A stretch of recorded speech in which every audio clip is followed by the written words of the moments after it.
ప్రస్తుతం మనం బల్కంపేట ఎల్లమ్మ దేవాలయం వద్ద అయితే ఉన్నాము. బల్కంపేట ఎల్లమ్మ అంటేనే ఎప్పుడు కూడా నిత్యం కోలాహలంతో సందడితో ఉంటున్నటువంటి వాతావరణం అయితే ఇక్కడ ఉంటుంది. అయితే వేలాది మంది భక్తులు ఇక్కడికి వస్తూ దర్శనం చేసుకుంటూ ఉంటారు. అయితే ఎప్పుడు కూడా మనం రోజువారీగా చూసినా కూడా నిత్యం కూడా మనం చూసుకోవచ్చు వేలాది మంది భక్తులు అనేది అయితే రావడం జరుగుతుంది ఇక్కడికి. అయితే బోనాలకు సంబంధించి మాట్లాడుకుంటే బోనాలతో కూడా రోజు ఎప్పుడు కూడా బోనాలు అనేది తీస్తూ ఉంటారు భక్తులు. వాళ్ళ మొక్కులు ఏవైతే ఉంటాయో మొక్కులు చెల్లించేందుకు కూడా బోనాలు అనేది అమ్మవారికి సమర్పించుకుంటూ ఉంటారు. అయితే నిత్యం కూడా కోలాహలంగానే ఉంటుందని చెప్పాలి. భక్తుల వసతికి సంబంధించి మాట్లాడుకుంటే సౌకర్యాలు ఏవి కూడా సరిగ్గా లేవంటూ కూడా కొంతమంది భక్తులు నిరాశ పడుతున్నటువంటి పరిస్థితి అయితే కనిపిస్తోంది. అయితే దీనికి సంబంధించి ఒక మహిళా భక్తురాలు నిన్న ఇక్కడ సత్రంలో ఉన్నటువంటి వాష్రూమ్కి వెళ్ళడం జరిగింది. వాష్రూమ్కి వెళ్ళిన అనంతరం అక్కడ అస్సలు బాలేదు, అసౌకర్యానికి గురవుతున్నాము, డోర్లు పగిలిపోయి ఉన్నాయి, చెత్త చెదారంతో వాష్రూమ్స్ అన్ని కూడా చాలా చండాలంగా ఉన్నాయి, అసలు బాలేనటువంటి పరిస్థితి. అయితే ముఖ్యంగా మహిళలు ఇలాంటి ఇబ్బందులకు గురవుతున్నారంటూ కూడా ఆమె లైవ్ వీడియో అనేది షేర్ చేయడం, సోషల్ మీడియాలో పోస్ట్ చేయడం జరిగింది. అది ఇప్పుడు చాలా వైరల్ గా మారినటువంటి పరిస్థితి అయితే ఉందని చెప్పాలి. దీనికి సంబంధించి ఇక్కడికి వచ్చేటువంటి భక్తులు రెస్పాండ్ ఎట్లా ఉంది తెలుసుకునే ప్రయత్నం చేద్దాం.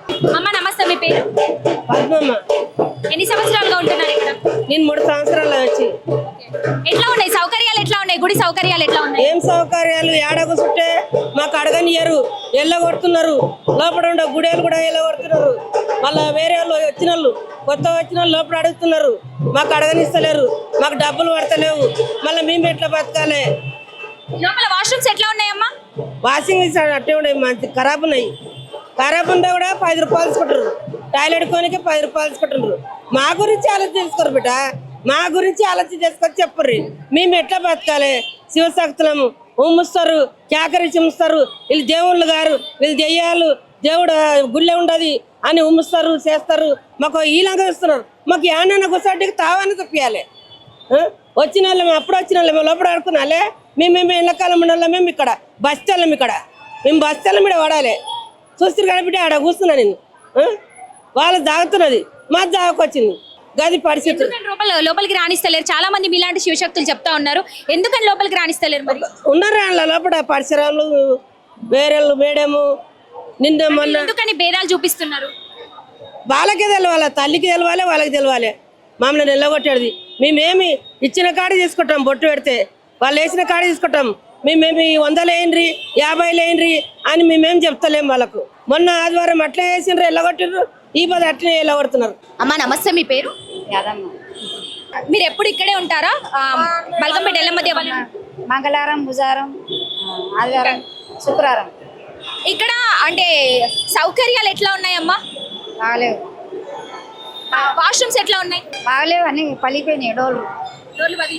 డోర్లు పగిలిపోయినాయి చెప్తున్నారు. చాలా ఇబ్బందులకు గురవుతున్నారు ఇక్కడికి వచ్చేటువంటి భక్తులు. ఇబ్బందులు అవుతుంది, పోవాలంటే కష్టం అవుతుంది, చాలా ఇబ్బంది అవుతుంది.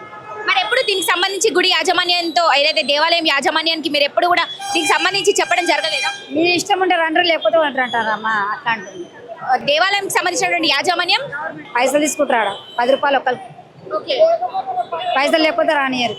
డబ్బులు తీసుకొని కూడా ఇంత నిర్లక్ష్యం వహిస్తున్నారు. పైసలు తీసుకొని కూడా ఇట్లా బాధ పెడతారు. మరి మీరు ప్రభుత్వానికి ఏం చెప్పదలుచుకున్నారు దీనికి సంబంధించి? ఇక అంత మంచిగా ఉండాలని చెప్తామమ్మా, అమ్మవారి దయతోనే. అంతే, కావాల్సింది ఇంకేం లేదు. ఇక చూసారు కదా, భక్తులు చెప్తున్నది. ప్రతి ఒక్క భక్తులు కూడా ప్రభుత్వానికి విన్నవించుకుంటుంది ఒకటే. ఎందుకంటే రోజువారీగా చాలా మంది భక్తులు వస్తూ ఉంటారు, పోతూ ఉంటారు. కాబట్టి ఇక్కడ ముఖ్యంగా క్యూ లైన్లకు సంబంధించి కూడా ఒక సెక్యూరిటీ గార్డ్ని పెట్టాలి. పెద్ద మనుషులకు సంబంధించి కూడా తగిన జాగ్రత్తలు తీసుకోవాలి. అదేవిధంగా ముఖ్యంగా త్రాగే నీరు కూడా ఇప్పించాలి అంటూ కూడా చెప్పుకుంటున్నటువంటి పరిస్థితి. అయితే ఇక్కడ వాటర్ ఫెసిలిటీకి చాలా ఇబ్బంది పడుతున్నామంటూ కూడా చెప్తున్నారు. కనీస సౌకర్యాలు లేవు ఇక్కడ అంటూ కూడా చెప్తున్నటువంటి పరిస్థితి అయితే ఉంది. వాష్రూమ్స్ కి సంబంధించి కూడా తగినటువంటి చర్యలు తీసుకోవాలి. దాన్ని నీట్గా చేయించేటువంటి బాధ్యత ప్రభుత్వానిదే. కాబట్టి ఖచ్చితంగా ఆలోచించాల్సినటువంటి అవసరం అయితే ఉందంటూ కూడా చెప్తున్నటువంటి పరిస్థితి. కెమెరామ్యాన్ మధుతో రిపోర్టింగ్ భానుశ్రీ, హైదరాబాద్.